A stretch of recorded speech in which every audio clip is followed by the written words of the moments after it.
షేక్ హసీనాను అప్పగించండి అంటూ రెచ్చిపోతున్న బంగ్లాదేశ్ తీవ్రవాదులు. భారత రాయబార కార్యాలయంపై బంగ్లాదేశ్లో దాడులు.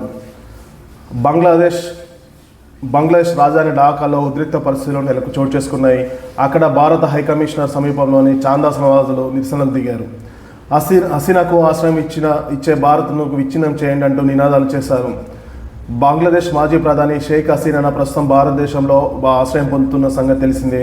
ఆమెను భారత్కు అప్పగించాలని ఇప్పటికే బంగ్లా ప్రభుత్వం భారత్కు లేఖ రాసింది. కానీ భారత్ షేక్ హసీనాను అప్పగించకూడదని భావిస్తుంది. ఈ క్రమంలోనే తాజాగా బంగ్లాదేశ్ రాజధాని ఢాకాలో ఉద్రిక్త పరిస్థితులు చోటు చేసుకున్నాయి. అక్కడి భారత కమిషన్ సమీపంలో ఛాందసన వాదులు నిరసనలకు దిగారు. హసీనాకు ఆశ్రయం ఇచ్చే భారతదేశంను విచ్ఛిన్నం చేయండి అంటూ నినాదాలు చేశారు. రంగంలోకి దిగిన పోలీసులు నిరసనకారులను చెదరగొట్టారు. భారత్ను విచ్ఛిన్నం చేయండి అంటూ తీవ్రవాద వ్యాఖ్యలు చేశారు బంగ్లాదేశ్ నిరసనకారులు. అలాగే భారత్ కూడా కేంద్ర విదేశాంగ శాఖ సీరియస్ అయింది. బంగ్లాదేశ్ హైకమిషనర్ రియాజ్ హమీదుల్లాకు సమన్లు జారీ చేసింది. జూలై ఒయేకా అనే సంస్థకు చెందిన ఛాందసవాదులు ఈ నిరసనకు పిలుపునిచ్చారు. భారత హైకమిషనర్ కార్యాలయంలోకి చొచ్చుకెళ్లేందుకు ప్రయత్నించారు. పోలీసులు బారికేడ్లు ఏర్పాటు చేయగా వాటిని తోసుకుంటూ ముందుకెళ్లేందుకు యత్నించారు.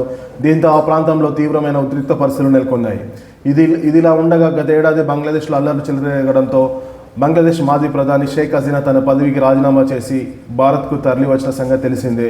ఇప్పటికే బంగ్లాదేశ్కు చెందిన అంతర్జాతీయ నేరాల ట్రిబ్యునల్ కోర్టు హసీనాకు మరణశిక్ష విధించింది. దీంతో ఆమెను తమ దేశానికి అప్పగించాలని అక్కడి వారు డిమాండ్ చేస్తున్నారు.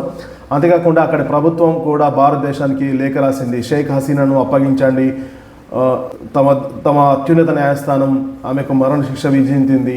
నేరాల నిందితుల అప్పగింత ప్రక్రియలో భాగంగా షేక్ హసీనాను అప్పగించాలనేసి అక్కడి ప్రభుత్వం పలుమార్లు భారత్కు లేఖ కూడా రాసినట్టు తెలుస్తుంది. కానీ దీనిపై భారత్ వేచి చూసే ధోరణి ప్రదర్శిస్తున్నట్టు తెలుస్తుంది.